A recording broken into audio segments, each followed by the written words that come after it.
So the euro continues to extend its declines after stalling out yet again ahead of 115. The market has stalled out on recent attempts this year, going back to May, June, September, and now October. And so deeper setbacks are favored potentially back down towards the recent medium-term support at 110.87 going back to early September.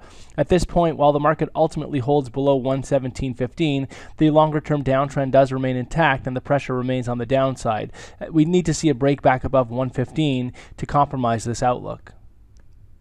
Sterling dollar. So cable right now has been mostly recovering off recent lows, although the market is looking for a lower top following that high that we saw in 2015 at 59.30. We've seen since then a series of lower tops, and so this suggests that the market is now looking for a fresh lower top somewhere in the 155 area ahead of the next downside extension. We could see fresh upside over the coming sessions towards the 55.50 area, which represents a 78.6 fib retracement, but again, ultimately, any rallies are expected to be well capped ahead of 156.59 in favor of a bearish resumption.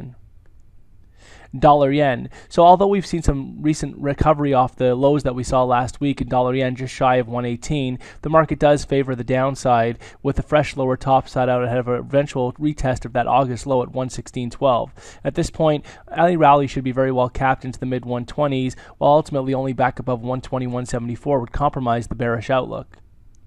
Euro Swiss. So Euro Swiss has been mostly chopping in a consolidation over the past few months, although the market is still within a recovery structure off those recent multi-year lows that we saw, those record lows from earlier in 2015. At this point, look for the market to eventually trade back above recent highs at 110.50 and towards a measure move objective at 112 further up.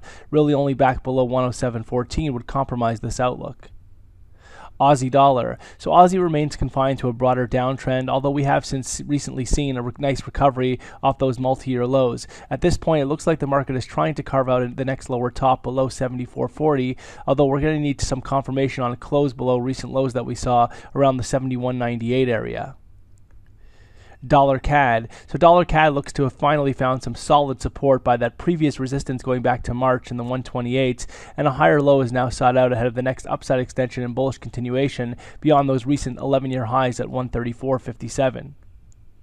Kiwi dollar. So Kiwi has enjoyed and is still enjoying that nice recovery off those recent multi-year lows, with the market trading all the way up towards 69 ahead of the latest minor setback. It is possible that the market still tries to head higher towards a key 50% fib retracement off of a recent major move, although the market should ultimately be well capped ahead of the 70 area or into the 70 area in favor of a bearish resumption. SPX 500. So the S&P 500 continues to grind higher following that impressive August recovery all the way back up above 2,000. At this point, though, the market is going to run into some solid resistance, some previous support now turn resistance in the 2030 to 2050 area, with a lower top sought out in favor of a bearish resumption. The breakdown that we saw back in August suggests that the market is seeing a structural shift, and despite this latest rally, so long as the market holds below 2050, the market is favored back to the downside. Gold. So although we've seen some setbacks in recent trade in gold, the recent break above 1170 is a significant development, sets up a higher low at 1100, and opens the door for the next major upside extension towards medium-term resistance at 1233. As such, any setbacks now, these current setbacks are expected to be very well supported ahead of the 1150 area, with only a break back below 1135 to compromise or delay the recovery outlook for the gold market.